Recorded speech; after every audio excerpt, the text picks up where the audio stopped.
নমস্কার। মৈনাক বাবু বহু পুরনো সাবস্ক্রাইবার বহুদিন বাদে একটা কোশ্চেন করেছেন। সেটি হচ্ছে ইন্টারেস্টিং কোশ্চেন, যেটা এখন প্রায় হয়ে থাকে। স্যার, আমি মৈনাক, বংশ পরম্পরায় 65 বছরের বেশি সময় ধরে ভাড়া আছি। বাড়িওয়ালার সঙ্গে সুসম্পর্ক থাকায় দীর্ঘ 25-30 বছর ভাড়া প্রদান করা, কিন্তু কোনো রসিদ দেয় না। কিন্তু এখন বাড়িটি প্রমোটিং করার জন্য তৈরি হয়েছে। এখন প্রমোটারের সঙ্গে মিলে ওদের অফারে সম্মতি জানাতে বলেছে, না হলে আমাকে বাড়ি খালি করে দিতে বলেছে সামান্য টাকার বিনিময়। আমার প্রশ্ন হলো, আমার ন্যায্য পাওনাটা ঠিক কি হবে? আমাকে কি কোনোভাবে উচ্ছেদ করতে পারবে? যদি এই বিষয়ে একটু আলোকপাত করেন, বাধিত হব। প্রথমেই আপনাকে বলে রাখি মৈনাক বাবু, আমি খুব দুঃখিত যে আপনার পুরোপুরি হেল্প আমি করতে পারছি না, আপনাকে কোনো অ্যাসুরেন্স দিতে পারছি না। তার কারণ হলো, আপনি 65 বছর থাকলেও বা 100 বছর থাকলেও আপনার কোনো স্পেশাল রাইট এই ক্ষেত্রে আসে না। সরি টু সে, কারণ আমি একটু প্র্যাকটিক্যাল কথা বলি এবং খুব বুঝে শুনে, যাতে প্রত্যেকের উপকার হয় সেইভাবে কথাটা বলি। আমার প্রফেশনের দিকে তাকিয়ে কিন্তু সবসময় আমি কথা বলি না। এখানে আপনি বলছেন 65 বছর ধরে আছেন, খুব ভালো কথা। আপনি ভাড়া দিয়েছেন 25-30 বছর না কত বছর বললেন? আপনার কাছে কোনো রিসিপ্ট নেই সুসম্পর্ক থাকার জন্য। 25-30 বছর ভাড়া দিয়েছেন, কিন্তু আপনার কাছে কোনো রিসিপ্ট নেই সুসম্পর্ক থাকার জন্য। সেটাও আমি মেনে নিলাম যে আপনি টাকা দিয়েছেন সুসম্পর্কের জন্য, ওরা কোনো রিসিপ্ট দেয়নি। ঠিক এইভাবে আপনার আদার সাইড যে লয়ার থাকবেন, তিনিও বলতে পারেন ঠিক এই কথাটাই, যে সুসম্পর্ক থাকার জন্য উনি আমাদের কোনো ভাড়াই দেননি, তাহলে আমি রিসিপ্ট কেন দেব?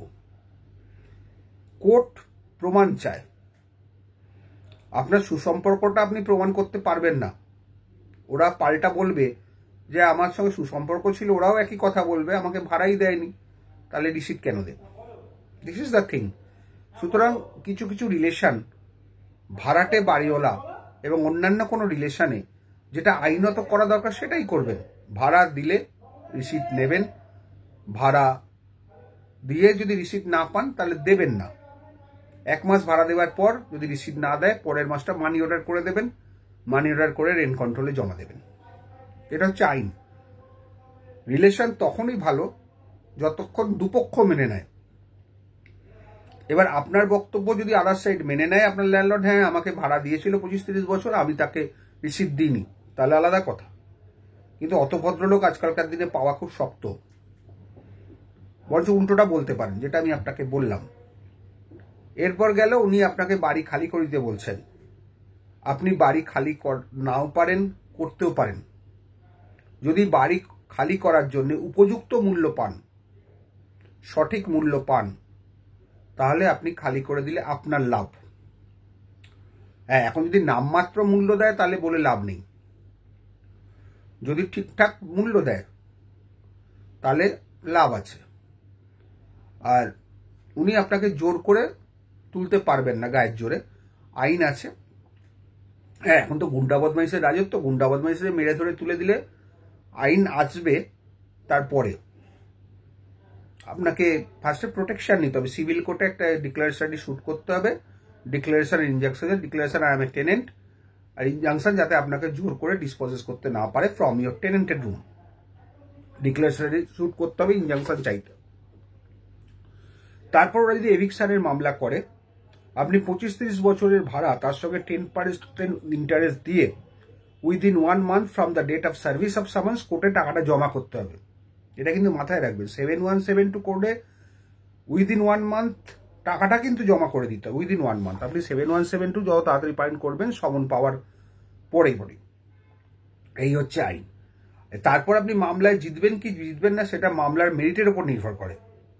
কিন্তু 60-65 বছর থাকাটা কোনো স্পেশাল রাইট টেনেন্টকে দেওয়া হয় না। মানে তার জন্য টেনেন্ট কোনো স্পেশালিটি দাবি করতে পারেন না। রিলেশন ভালো থাকলে আলাদা কথা, অনেকদিনকার পুরনো ভাড়াটে ভাই ভাইয়ের মতো আছে, সেটা পরের কথা, সেটা আইনের আগের স্টেজ। যখনই রিলেশন ব্রেক করে যায় তখনই আইন ঢুকে পড়ে। আইন ঢুকে পড়লে সেখানে না সেন্টিমেন্টের দাম আছে, না রিলেশনের দাম আছে, সেখানে শুধু প্রমাণের দাম আছে। আপনার কাছে প্রমাণ থাকলে আপনি জিতবেন, ওর কাছে প্রমাণ থাকলে ও জিতবে। এইটা হচ্ছে ব্যাপার। এরপরে আপনি যেটা জানতে চেয়েছেন যে জোর করে তুলতে পারে কিনা, দেখুন গায়ের জোরে সহজ নয়, তাও এখন চারিদিকে যা হচ্ছে বলা যায় না। আপনি থানায় কমপ্লেন করে যদি সেরকম বোঝেন সিভিল কোর্টে ইনজাংশন ডিক্লারেশনের মামলা করুন। তারপরে যে তবে হ্যাঁ, এভিকশনের মামলা করলে কিন্তু আপনাকে পুরো টাকাটা কোর্টে জমা করতে হবে উইথ 10% ইন্টারেস্ট, তারপর আপনি লড়তে পারবেন, মানে আপনার ডিফেন্সটা থাকবে, নাহলে কিন্তু ডিফেন্স টাক আউট হয়ে যাবে। সুতরাং অনেক টেনেন্টই ভাবে, শুধু আপনি বলে নয়, যে দীর্ঘদিন ধরে আছি বলে তা I have got the right. বিশেষ করে কিছু কিছু চ্যানেল আবার অ্যাডভার্স পজিশনের কথাও বলে যায়, টেনেন্ট দীর্ঘদিন ধরে আছে 12 বছরের উপরে, তাতে তার অ্যাডভার্স পজিশন হয়। নো, এইসব ফালতু চ্যানেল দেখবেনও না, এইসব নিয়ে মাথাও খাবেন না। A tenant is always a tenant, এটা সবসময় মাথায় রাখবেন, যদি না আপনি তার প্রপার্টিটা কিনে নেন। এবার আপনি আপনার ল্যান্ডলর্ডকে বলতে পারেন, ঠিক আছে প্রপার্টিটা যেটা আছে তুমি একটা দাম দিয়ে কিনে নাও, আমি কিনে নেব, সেটা বলতে পারি। যদি ল্যান্ডলর্ড মেনে নেয় ওয়েল অ্যান্ড গুড, না মানলে কিছু করার নেই। আর উচ্ছেদের মামলায় আপনাকে তোলা কি হবে না হবে, এখন রিজনেবল রিকোয়ারমেন্টের মামলা করলে আপনাকে উঠে যেতে বাধ্য, মানে যা সুপ্রিম কোর্টে যা জাজমেন্ট আছে। হ্যাঁ, যদি সেই রিজনেবল রিকোয়ারমেন্টটা দেখায় ডিজায়ারেবল, যে তার প্রচুর ঘর যে তা সত্ত্বেও করেছে, সেখানে মামলা আপনি জিতে যাবেন। কিন্তু যদি সত্যিকার রিজনেবল হয়, তাহলে কিন্তু আপনি মামলা হেরে যাবেন। মোটামুটি আমি একটা আইডিয়া করে বললাম, আপনার তো কাগজপত্র আমি দেখিনি, না দেখেই বললাম, এইটা মাথায় রাখবেন। মৈনাকবাবু, আপনাকে আবার বলি, আমি দুঃখিত, আপনাকে এই ব্যাপারে এর থেকে বেশি কোনো হেল্প করতে পারবো না। এই অ্যাডভাইসটা দিলাম, এটাকে মাথায় রাখবেন, তাতে আপনার মনে হয় উপকার হবে। ভালো থাকবেন।